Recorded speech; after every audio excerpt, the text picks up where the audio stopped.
Колега, прво, да направиме разлика.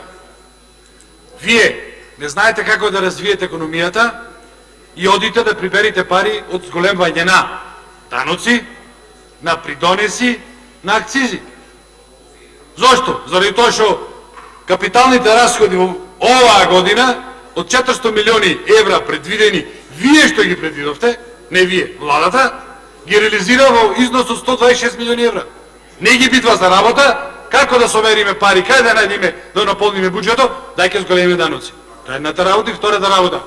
Сите на јавната расправа, сите стопански комори, сите здруженија имаа забелешки за ова.